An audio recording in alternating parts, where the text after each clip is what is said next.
Hello friends, welcome to Civil Soul. इस lecture में हम लेसिंग की डिज़ाइन के बारे में पढ़ेंगे। लेसिंग होता क्या है, उसकी डिज़ाइन कैसे परफॉर्म करते हैं। तो चलिए स्टार्ट करते हैं।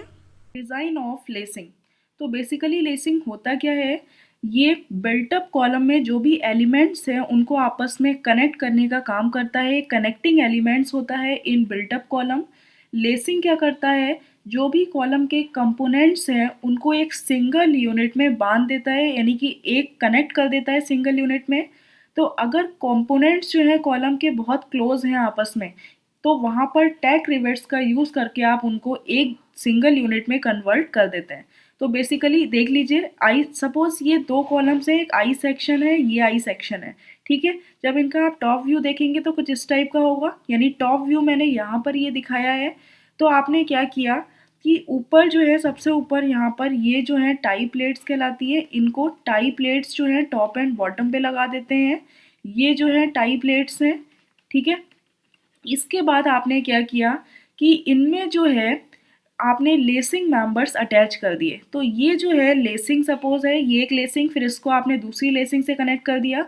तो इस टाइप से लेसिंग से जो है इन दोनों आई सेक्शंस को आपने कनेक्ट कर दिया।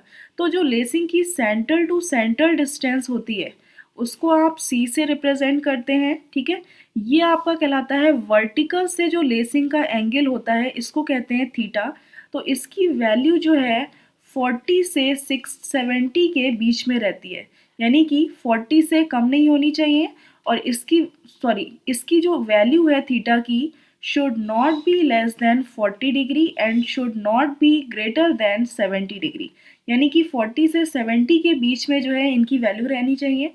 क्योंकि अगर 70 से ज़्यादा हो गई ये वैल्यू तो फाइनली फोर्स की वैल्यू बढ़ जाएगी, जिससे जो है कॉलम ईजिली बकल हो जाएगा। और जो अगर 40 से कम हो गई इसकी वैल्यू तो क्या होगा, जब 40 से कम हो जाएगी तो लेसिंग की लेंथ जो है वो बढ़ जाएगी, जिसकी वजह से कॉलम बकल हो सकता है, ठीक है। तो इनकी जो रेंज होती है वो 40 से 70 डिग्री रखते हैं। लेंथ ऑफ लेसिंग क्या होता है, जब आप दो लेसिंग में रिवेट्स के थ्रू कनेक्ट करते हैं तो रिवेट्स के बीच की जो लेंथ होती है, जैसे कि ये रिवेट हो गया और इसके जो ये रिवेट है, इनके बीच की जो लेंथ है ये आपकी कहलाती है लेंथ ऑफ लेसिंग। इसको आप L1 से डिनोट करते हैं। और या तो अगर आपने लेसिंग को रिवेट से ना कनेक्ट करके आपने क्या किया है, वेल्डिंग से कनेक्ट किया है, सपोज ये वेल्डिंग कर दी, यहाँ से ये वेल्डिंग कर दी, तो वेल्डिंग की जहाँ पे ख़त्म हो रही है उनके बीच की जो डिस्टेंस होगी वो आपकी कहलाएगी लेंथ ऑफ लेसिंग, ठीक है। अगर रिवेट्स यूज़ कर रहे हैं तो सेंटर ऑफ रिवेट्स से जो है आप डिस्टेंस ले लेंगे, वो कहलाएगी लेंथ ऑफ लेसिंग। वही अगर वेल्डिंग यूज़ कर रहे हैं तो इनर वेल्ड्स के बीच की जो डिस्टेंस होती है, क्लियर डिस्टेंस, उसको आप कहते हैं लेंथ ऑफ लेसिंग। तो जनरली जो लेंथ लेसिंग है कुछ इस टाइप से आप कनेक्ट कर रहे हैं। अगर आप यहाँ से देख रहे हैं साइड व्यू, तो इस टाइप से ये जो है रिवेट्स के थ्रू आपने इधर कनेक्ट कर दिया, इसको जो है इधर आपने रिवेट्स के थ्रू कनेक्ट कर दिया, ठीक है। तो ये आपकी कहलाएगी लेसिंग की डिज़ाइन। तो कुछ स्टेप्स हैं इस डिज़ाइन में, देख लीजिए। फर्स्ट स्टेप है कि जो मैक्सिमम स्लेंडरनेस रेशियो होता है लेसिंग का, ये तो आपको ध्यान में रखना है। Maximum slenderness ratio for lacing members, तो ये जो होता है which is equal to 145 degree. ये ऑब्जेक्टिव में पूछ लेते हैं कितना होता है स्लेंडरनेस रेशियो। नेक्स्ट, जो एंगल है ऑफ लेसिंग का, angle of lacing with respect to vertical, यानी अगर वर्टिकल की बात करें, वर्टिकल से जो कि थीटा है आपने अभी देखा, उसकी value should not be less than 40 degree, यानी 40 डिग्री से कम नहीं होनी चाहिए। And should not be greater then 70 degree, 40 से 70 के बीच में ही रहनी चाहिए। नेक्स्ट आता है आपका लेंथ ऑफ लेसिंग। जो लेंथ ऑफ लेसिंग है उसको आप L1 से डिनोट करते हैं। ये होती है distance between end of inner rivets, यानी जो भी and inner end of rivets, inner end of rivets, जो भी रिवेट्स के इनर एंड्स हैं उनके बीच की जो डिस्टेंस है, या आप ये कह सकते हैं, और वेल्ड्स, यानी वेल्ड्स के बीच की जो इनर वेल्ड्स के बीच की जो डिस्टेंस है that is known as lacing, ठीक है। नेक्स्ट जो आता है आपका width of lacing. Width of lacing तो ये जो विड्थ होती है डिपेंड करती है nominal diameter of rivet, nominal diameter of rivet. उसके अकॉर्डिंग जो है आप विड्थ ऑफ लेसिंग को डिज़ाइन कर लेंगे, विड्थ ऑफ लेसिंग।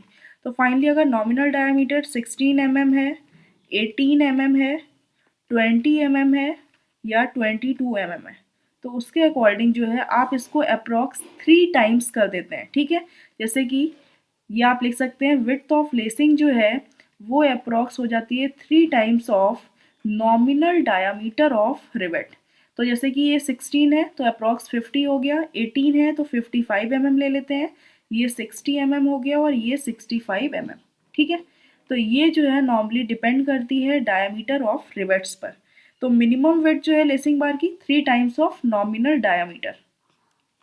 अब जो नेक्स्ट स्टेप आता है आपका that is thickness of lacing, thickness of lacing bars.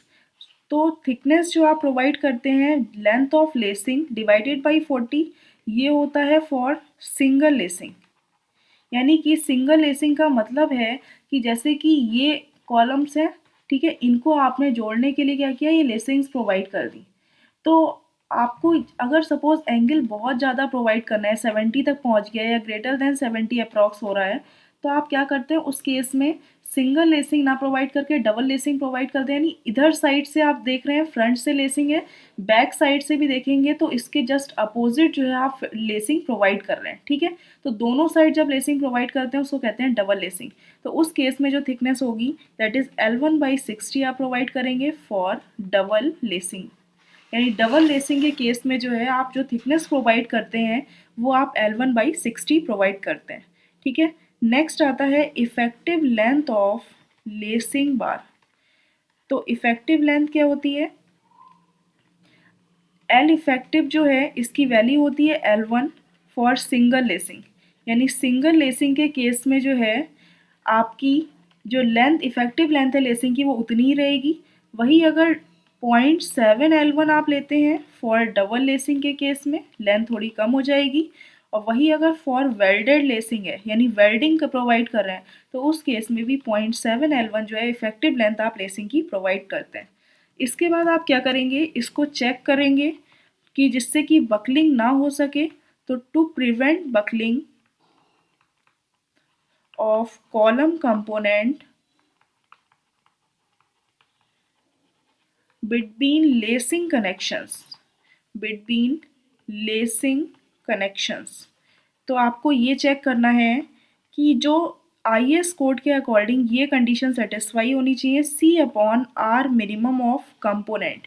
यानी कि कंपोनेंट का आपने देखा C की वैल्यू निकाल ली, R मिनिमम, इसकी value should not be greater than 50 से ज़्यादा नहीं होनी चाहिए, या 0.7 times of L/R minimum whole. यानी पूरे होल कॉलम का जो है L/R मिनिमम जो लैम्डा है स्लेंडरनेस रेशियो, इससे जो है इसकी वैल्यू ज़्यादा नहीं होनी चाहिए। ये कंडीशन जो है लेसिंग के केस में सेटिस्फाई होनी चाहिए। ये पूछ लेते हैं कि इसकी value should not be greater than 50 times होती है, 50 होती है, 40 होती है, तो ये ऑप्शंस में आपको ध्यान में रखनी है। देखा है कि लेसिंग जो है इसमें आपने टॉप एंड बॉटम पे टाई प्लेट्स का यूज़ कर रहे हैं।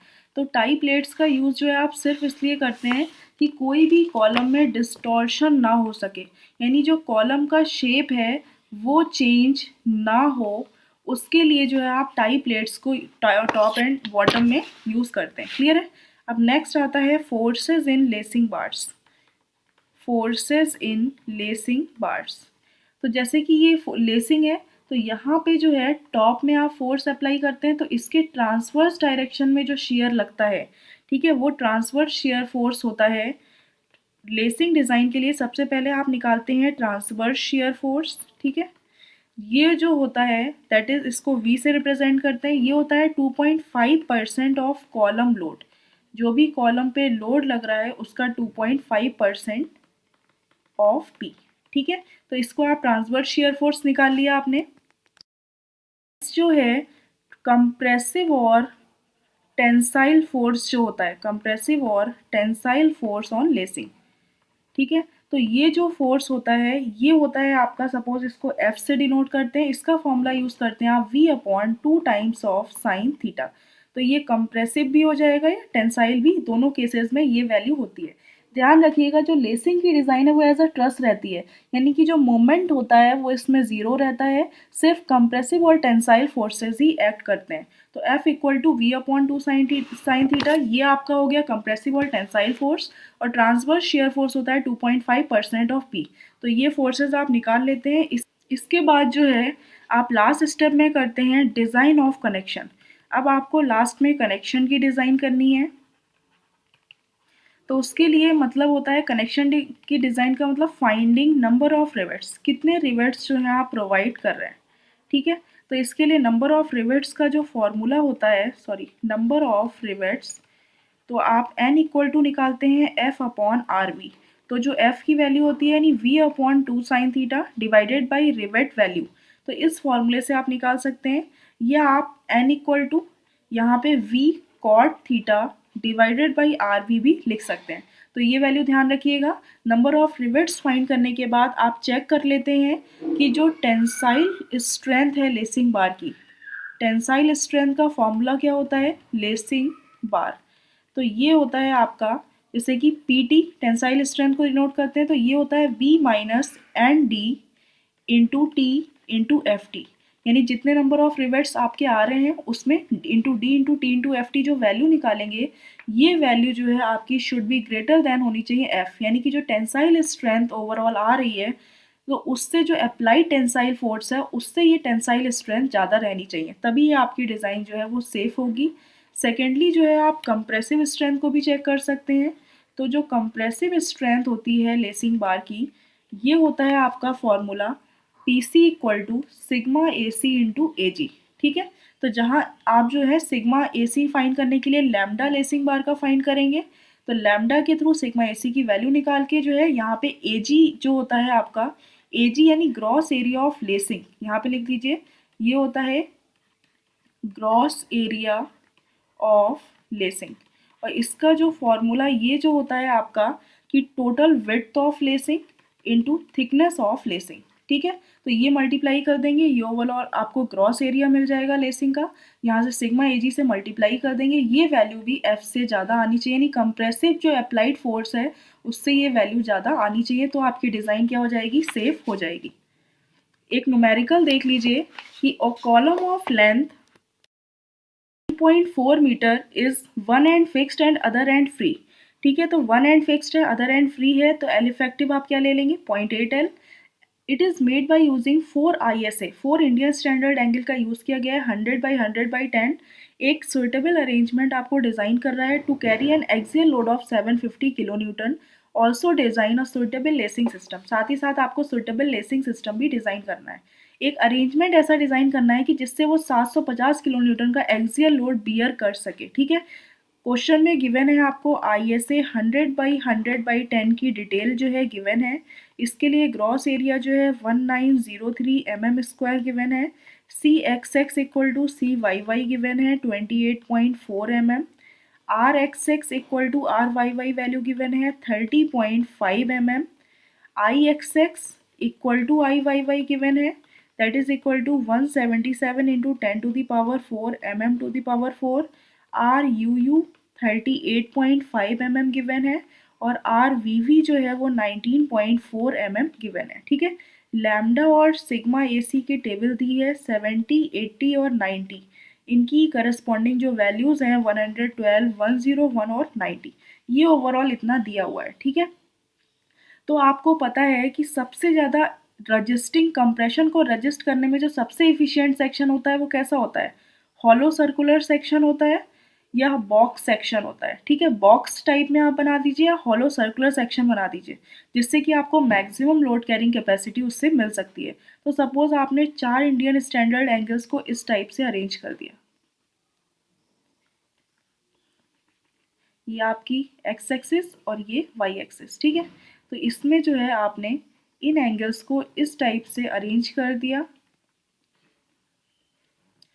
जिससे कि आपको एक बॉक्स सेक्शन मिल सके, जिससे जो मोमेंट रजिस्टिंग मोमेंट होगा उसकी वैल्यू मैक्सिमम होगी।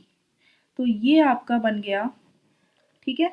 4 ISA इंडियन स्टैंडर्ड एंगल का यूज़ करके आपने एक बॉक्स सेक्शन बना दिया।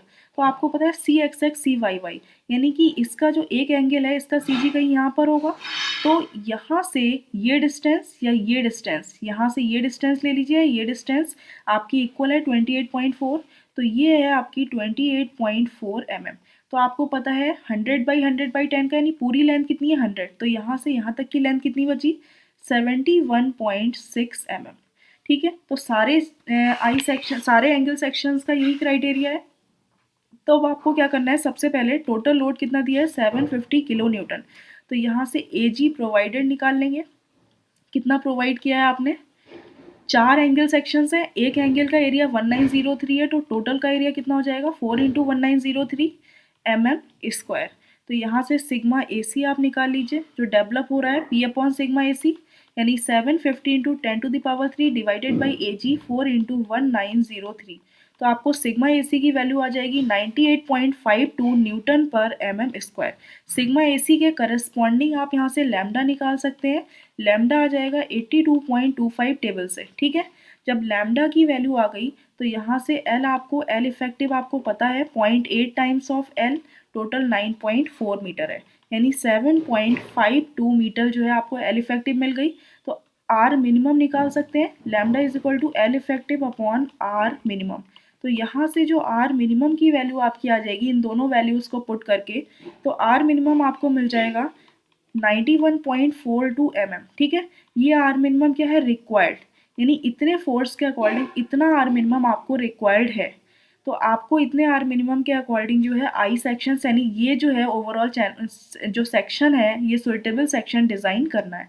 तो आपको पता है R मिनिमम इतना है, तो R मिनिमम से आप I की वैल्यू निकाल सकते हैं, R minimum provided equal to root of क्या होता है I minimum divided by total area. तो यहाँ से जो है आप ये देखेंगे कि IXX की वैल्यू कितनी आ रही है, I मिनिमम जो है वो आपको देखना है, ठीक है। तो आपको पता है कि IXX IYY के इक्वल है।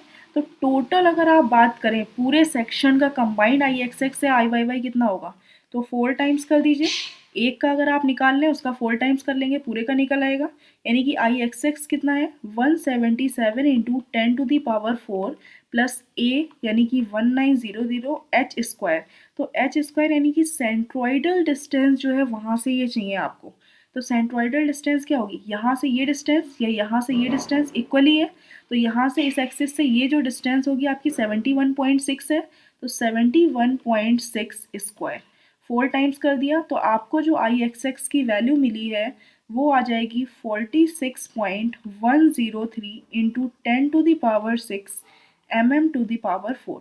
तो आपको पता है कि I मिनिमम इतना है और एरिया जो है 4 टाइम्स ऑफ 1903 है। तो जो प्रोवाइड किया हुआ है, क्या ये R मिनिमम जो रिक्वायर्ड है उसके इक्वल आ रहा है या नहीं। अगर उसके इक्वल नहीं आ रहा है तो फिर आप चेंजेस करेंगे कुछ। तो नेक्स्ट स्टेप में क्या करेंगे, R मिनिमम प्रोवाइडेड निकालेंगे, यानी प्रोवाइड जो किया हुआ है वो वैल्यू कितनी आ रही है। तो रूट ऑफ I मिनिमम आप निकाल चुके हैं 46.103 × 10⁻⁶ डिवाइडेड बाई टोटल एरिया कितना है 4 टाइम्स ऑफ 1903। तो इसको जब आपने सॉल्व किया तो 77 mm आपको आ गया। ये 91.42 mm से कम है, यानी रिक्वायर्ड इतना था लेकिन सिर्फ प्रोवाइड आपने इतना ही किया। तो अब आपको क्या करना है कि इसको इस टाइप से सेक्शन को चेंज करना है जिससे कि ये जो रिक्वायर्ड है आपको इतना मिल जाए। तो आप क्या करेंगे, इंक्रीज कर देंगे स्पेसिंग, यानी रेडियस ऑफ जायरेशन इंक्रीज करने के लिए आप क्या करेंगे, इंक्रीज स्पेसिंग बिटवीन एंगल्स, यानी कि एंगल्स के बीच में जो है आपने स्पेसिंग बढ़ा दी, ठीक है।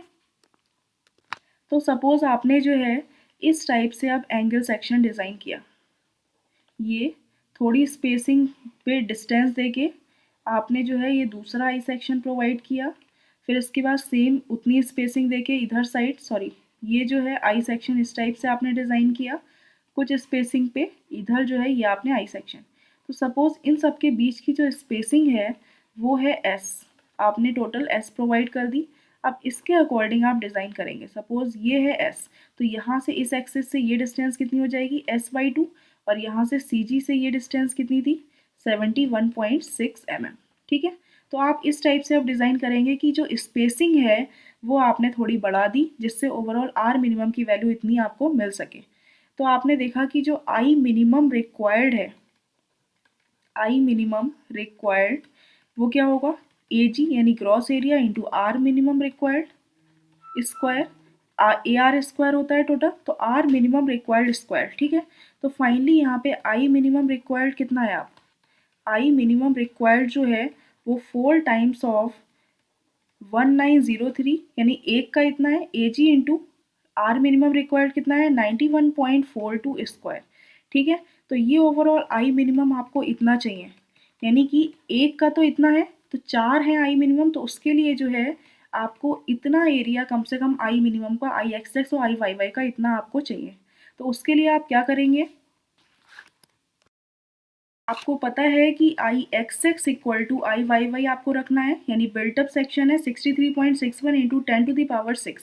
तो इसके इक्वल अगर आप देखें तो आपको पता है कि 4 सेक्शंस है, 4 टाइम्स कर दिया, एक का अगर आप निकाल लेंगे चारों का निकल आएगा, तो 177 इंटू 10⁴ ये ऑलरेडी क्वेश्चन में एक का गिवन है, प्लस एरिया जो है एक एंगल का 1903 है इंटू एच स्क्वायर।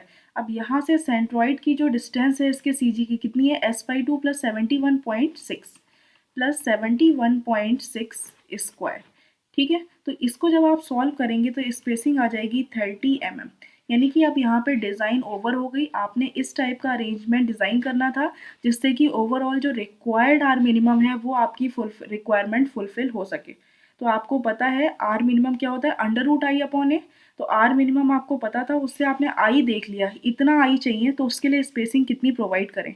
तो इतना आई अगर मिल गया इतनी स्पेसिंग पे, तो फाइनली आर मिनिमम भी रिक्वायरमेंट आपकी फुलफिल हो गई।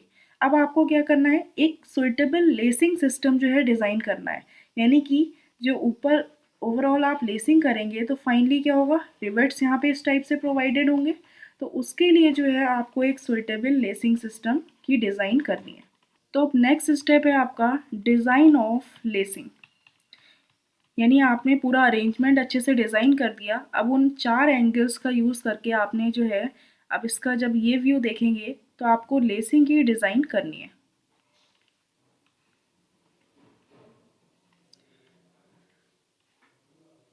तो आपको पता है कि जो एंगल सेक्शन था वो कुछ इस टाइप का था यहाँ पर, ठीक है। तो उसके लिए जो यहाँ पे सेंट्रॉइड से ये जो डिस्टेंस थी, तो यहाँ पे ये सेंट्रॉइड कहीं आ रहा है, यानी जो रिवेट्स प्रोवाइड करेंगे कहीं यहाँ पर होगा। तो यहाँ से ये डिस्टेंस आपकी कितनी है, 71.6 mm, और यहाँ से सेम यहाँ ये डिस्टेंस कितनी है सी जी तक की, 71.6 mm। हमेशा सी जी से जो टोटल डिस्टेंस होती है वो कवर करते हैं, और बीच की स्पेसिंग कितनी है 30 mm, जो आप निकाल चुके हैं, ठीक है।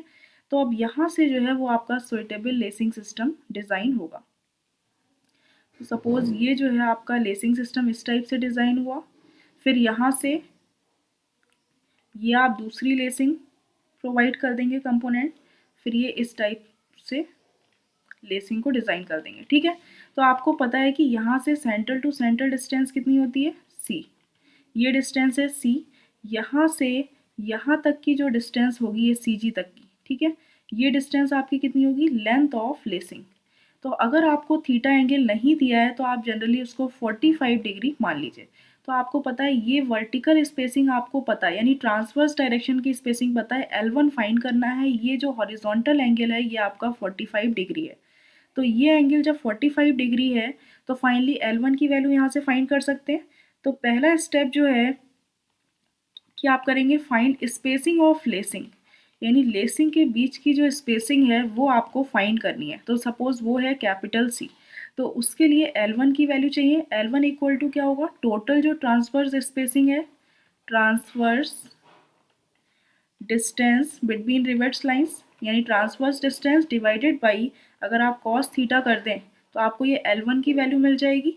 तो आपको पता है टोटल डिस्टेंस कितनी है, 71.6 प्लस 30 प्लस 71.6, यानी इस टाइप से आप ट्रायंगल मान सकते हैं। ये ओवरऑल टोटल डिस्टेंस हो गई। B transverse distance suppose B1 मान लिया आपने, B1 हो गई। ये आपका एंगल 45 है, ये L1 वैल्यू फाइंड करनी है। तो क्या होगा, L1 इक्वल टू, यानी V1 अपॉन L1 कितना होता है, कॉस थीटा कॉस 45, तो यहाँ से L1 इक्वल टू हो जाएगा V1 अपॉन कॉस 45। तो फाइनली यहाँ से लेंथ ऑफ जो लेसिंग है वो आपकी आ गई 244.9 mm। ठीक है, अब आपको ये L1 मिल गया, अब आपको ये C चाहिए, तो आप यहाँ से अगर हाफ कर दें, ये देखें तो ये L1 पता है, ये L1 पता है और आपको ये वर्टिकल डिस्टेंस चाहिए। ठीक है, यानी कि इसका अगर आप देखें तो ये साइन कंपोनेंट हो जाएगा, ये L1 आपको ओवरऑल स्पेसिंग पता है। आप ये जो है L1 साइन 45 ये हो गया, इसका अगर डबल कर देंगे तो C की वैल्यू आ जाएगी, तो C इक्वल टू क्या हो जाएगा, twice of L1 sign 45 degree. तो यहाँ से जब सॉल्व करेंगे 2 ऑफ L1 है 173.2, ठीक है, √2 इंटू 1/√2, तो ओवरऑल इसको जब सॉल्व करेंगे तो आ जाएगा 346.4 mm। ये आपको टोटल C की वैल्यू मिल गई। अब नेक्स्ट स्टेप में आप ये चेक करेंगे कि जो बकलिंग है क्या वो प्रिवेंट हो रही है स्पेसिफिकेशंस के अकॉर्डिंग या नहीं। तो to prevent buckling of column, तो आपको ये चेक करना है कि जो C/R मिनिमम कंपोनेंट का है उसकी value should not be greater than 50 और should not be greater than 0.7 times of L/R minimum whole column, यानी कि इसकी वैल्यू इससे ज़्यादा नहीं होनी चाहिए। ठीक है, तो पहले तो C/R मिनिमम आप निकाल लीजिए। C की वैल्यू आप निकाल चुके हैं 346.4, R मिनिमम जो RVV मिनिमम होती है वो आप लेते हैं। ठीक है, तो इसको जब सॉल्व किया तो आपकी आ गई 17.85 mm। तो आपको पता है ये should not be greater than 50, यानी 50 से ज़्यादा नहीं है, ये भी चेक हो गया। और 0.7 times of L/R minimum lambda whole column का, जो कि आप पीछे देख चुके हैं 82.25 आया था, तो ये वैल्यू आपकी 57.6 आ गई, यानी ये वैल्यू इससे भी ज़्यादा नहीं है। तो आपकी जो है डिज़ाइन सेफ है, यानी कि कोई भी बकलिंग कंपोनेंट जो है यहाँ पर नहीं है, कोई भी कंपोनेंट ऐसा नहीं है जो बकल करेगा। अब नेक्स्ट स्टेप्स में क्या करेंगे, आप डायमेंशंस फाइंड करेंगे, डायमेंशंस ऑफ लेसिंग बार। तो डायमेंशंस के लिए सबसे पहले आपको पता है लेंथ ऑफ लेसिंग कितनी है, L1 इक्वल टू आप निकाल चुके हैं 245, यानी 244.9 245 mm हो गया।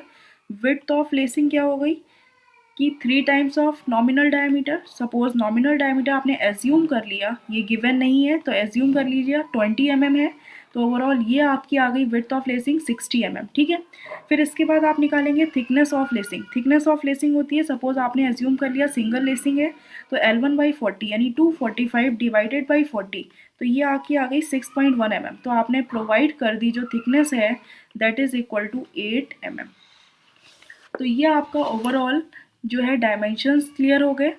अब आपको ये देखना है जो स्लेंडरनेस रेशियो है, चेक करना है आपको कि जो स्लेंडरनेस रेशियो है लैम्डा, जो कि लेसिंग के लिए कितना होता है 145, इसकी वैल्यू इससे ज़्यादा नहीं होनी चाहिए।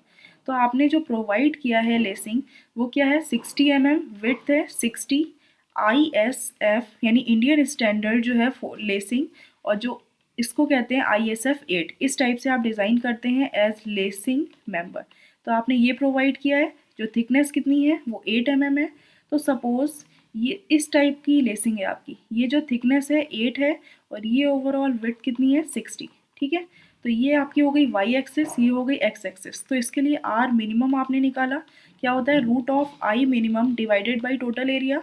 तो आपको पता है y एक्सिस के अबाउट जो है y की वैल्यू लेस देन होती है I एक्सिस से, तो वही मिनिमम होगी। y एक्सिस के अबाउट क्या हो जाएगी, सपोज ये आपने मान ली विड्थ b और ये आपने मान ली t, तो यहाँ पे क्या हो जाएगा b/t³ upon 12 upon total area क्या हो गया b इंटू टी, तो b से b कैंसिल हो गया, फाइनली ये आपका आ गया t/√12। तो यहाँ पे R मिनिमम t आपको पता है 8 डिवाइडेड बाई √12 2.31 mm। ठीक है, तो लैम्डा निकाल लीजिए, lambda equal to L1 upon R minimum. अब यहाँ पे लेंथ ऑफ लेसिंग यूज़ करेंगे क्योंकि लेसिंग की बात है, लेंथ ऑफ लेसिंग है 245 डिवाइडेड बाई 2.31, तो ये वैल्यू आपकी आ गई 106.1 जो कि लेस देन है 145। इसका मतलब है जो डिज़ाइन है ये आपकी सेफ है। अब नेक्स्ट स्टेप आपको करना है, जो फोर्सेस हैं लेसिंग बार में वो फाइंड करने हैं। तो सपोज ट्रांसवर्स शेयर फोर्स कितना होता है 2.5% of applied load that is 750, तो ये हो जाएगा आपका 18.75 किलो न्यूटन। और जो कंप्रेसिव और टेंसाइल शेयर जो टेंसाइल फोर्स है F equal to V/2 sine theta, तो टोटल फोर्स है V 18.75 डिवाइडेड बाई 2 साइन 45, तो इसको जब सॉल्व करेंगे तो 13.25 किलो न्यूटन जो है ये आपका फोर्स आ गया। अब यहाँ पे नेक्स्ट जो है नंबर ऑफ रिवेट्स फाइंड कर लीजिए। नंबर ऑफ रिवेट्स जो हैं वो होता है F/RV। इसके लिए जो है आपको रिवेट वैल्यू फाइंड करनी है। तो PS इक्वल टू, हमेशा लेसिंग जो है वो डबल शेयर में रहती है, तो 2 इंटू पाई/4 into D square into FS। तो यहाँ से 2 इंटू पाई/4 जो डाया ऑफ रिवेट है वो 20 mm एज्यूम किया था, यानी 21.5 स्क्वायर होल का डायमीटर हो गया इंटू 100। तो ये वैल्यू आ गई 72.61 किलो न्यूटन। PB यानी बियरिंग स्ट्रेंथ रिवेट की फाइंड करी, तो D into T into FB। तो यहाँ से डायमीटर है 21.5, थिकनेस जो है वो आपने प्रोवाइड करी है 10 इंटू 300, यानी कि जो एंगल की थिकनेस है वो आपने ली। उसके बाद ये आई वैल्यू 64.5 किलो न्यूटन। तो फाइनली रिवेट वैल्यू कितनी हो जाएगी 64.5 किलो न्यूटन, जो भी मिनिमम वैल्यू है वो होती है। तो फाइनली यहाँ से नंबर ऑफ रिवेट्स आप फाइंड कर सकते हैं। F इक्वल टू कितना है 13.25, टोटल जो है F डिवाइडेड बाई RV की वैल्यू है 64.5 किलो न्यूटन। तो जब इसको सॉल्व करेंगे 0.29 यूनिट्स आ जाएगा, 29 रिवेट्स सॉरी। तो यहाँ से आप अप्रॉक्सली कितने रिवेट्स आप प्रोवाइड कर देंगे, सिर्फ एक रिवेट जो है आप प्रोवाइड करेंगे। अब क्या करना है, अब आप इसको चेक कर लीजिए कि जो टेंसाइल स्ट्रेंथ जो है लेसिंग की वो आपकी फोर्स से कम आ रही है वैल्यू या ज़्यादा। तो PT इक्वल टू क्या हो जाएगा B minus ND into T into FT। तो यहाँ पे आपको पता है टोटल वेट कितनी है लेसिंग की 60, माइनस एक रिवेट प्रोवाइड कर रहे हैं into diameter of rivet hole 21.5, thickness of lacing 8 है। यहाँ पे FT सपोज ये आपने वैल्यू एज्यूम कर लिया अगर क्वेश्चन में नहीं गिवन है, तो इसकी वैल्यू आ जाएगी 46.2 किलो न्यूटन। ये वैल्यू ग्रेटर देन F है, इसका मतलब है ये डिज़ाइन आपकी सेफ है, जो स्ट्रेंथ है वो अप्लाइड लोड से ज़्यादा है। फिर उसके बाद जो है कंप्रेसिव स्ट्रेंथ आप फाइंड कर लीजिए, compressive strength of lacing bar. तो इसके लिए जो है फॉर्मूला क्या यूज़ करते हैं PC, यानी कि कंप्रेसिव स्ट्रेंथ जो होती है sigma AC into AG gross area of lacing. तो यहाँ से आपको पता है लैम्डा जो है लेसिंग का कितना आया है 106.1, तो उसके करस्पॉन्डिंग सिग्मा AC की जो वैल्यू आ जाएगी आपको पता है लैम्डा सिग्मा AC, यानी 100 पे जो है ये वैल्यू 80 है और ये 120 पे ये 67.1 है। तो इसके करस्पॉन्डिंग सिग्मा AC की वैल्यू आपकी आ गई 76.06 MPa। और AG की वैल्यू आपको पता है PC इक्वल टू क्या हो जाएगा सिग्मा AC 76.06 इंटू AG यानी कि width of lacing into length of lacing. Width of lacing है 60 into length of thickness of lacing. तो ये विड्थ ऑफ लेसिंग हो गई, ये आपकी हो गई थिकनेस ऑफ लेसिंग। तो ये फोर्स आपका आ जाएगा 36.51 किलो न्यूटन। ये भी वैल्यू F से ज़्यादा है, यानी कि 13.25 किलो न्यूटन से ज़्यादा है कंप्रेसिव स्ट्रेंथ। इसका मतलब है ये भी आपकी लेसिंग की डिज़ाइन सेफ है। तो जो जो आपने थिकनेस, ओवरऑल थिकनेस, विड्थ और लेंथ जो है लेसिंग की कंसीडर की है उसके अकॉर्डिंग ये सारे क्राइटेरिया फुलफिल हो रहे हैं। तो इस टाइप से आप लेसिंग की डिज़ाइन जो है वो कंप्लीट करते हैं। Thank you friends.